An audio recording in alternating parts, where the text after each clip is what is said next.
Yes, I certainly think that for business, there's no reason not to be optimistic. That's media mogul and head of Expedia, Barry Diller's outlook on the future. He touched on a wide spectrum of topics, such as the current political landscape to trends in business travel. He believes voice-enabled technology will be a game changer and will allow for a lot of innovation. He also says the most important trend driving business travel is digital.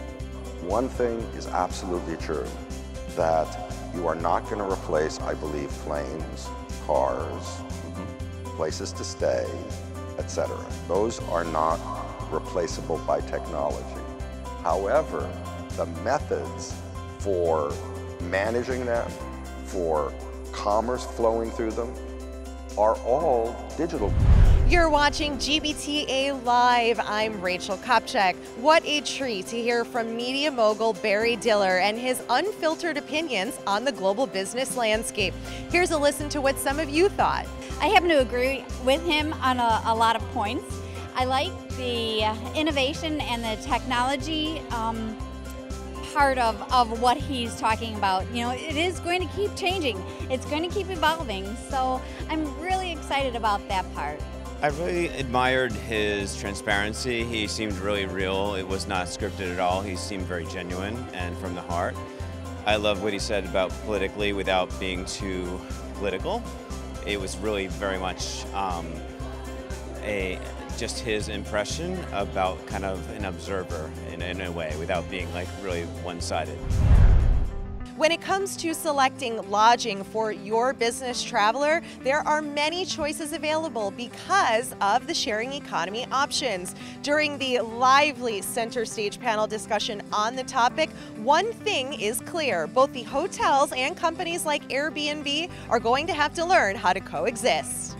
The panelists were able to agree on one thing: there is enough business to go around. When it comes to duty of care, there are differing opinions. How many people here would put members of their staff, or if you're an agency, would put business travelers into an Airbnb? Now you've got a real problem here, because you haven't got enough people here, because it's the duty of care argument. Well, okay, we do want to play by the rules. I think we demonstrate. I mean, whose rules?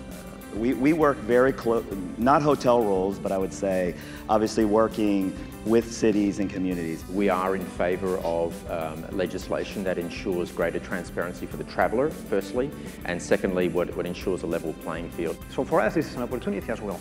And I think this type of options and alternatives, it's a wake-up call for the hotel industry saying, what have we done wrong, so that we cannot feed that type of customers into our hotel. Our company, we're trying to decide whether we want to use Airbnb or not, right? And you know, this just gives me a different insight of how this space is, you know, this other market.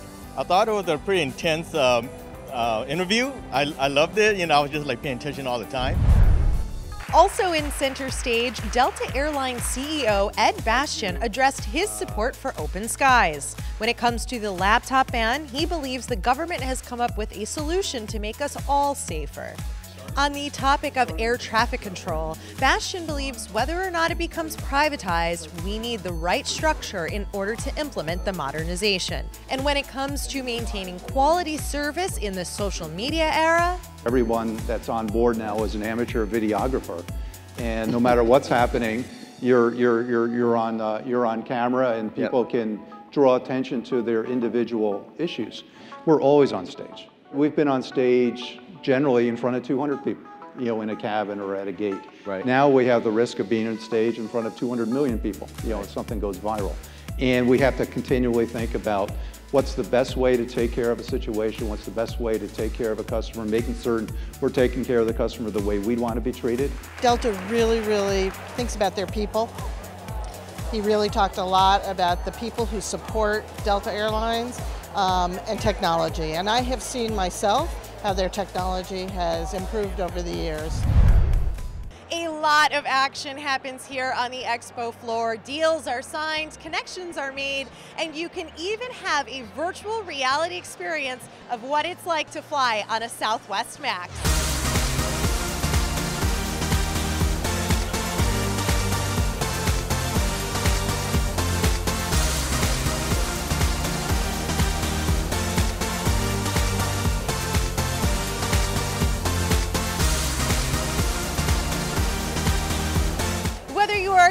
on the expo floor or attending an education session, you have access to the latest government initiatives that are impacting the global business travel industry.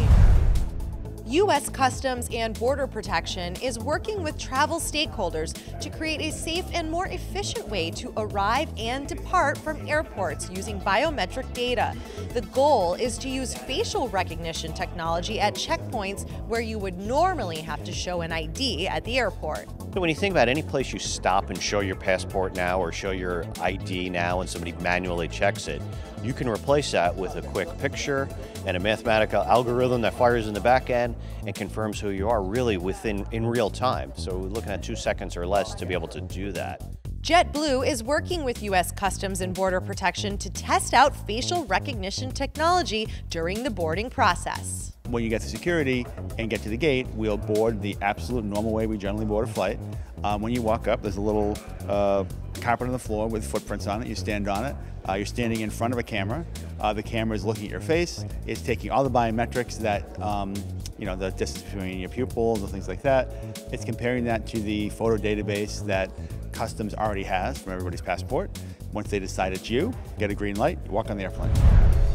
There is so much to experience here in Boston at GBTA convention, and we want you to share those experiences on social media. Use the hashtag GBTA 2017. I'm Rachel Kopchak. This is GBTA Live.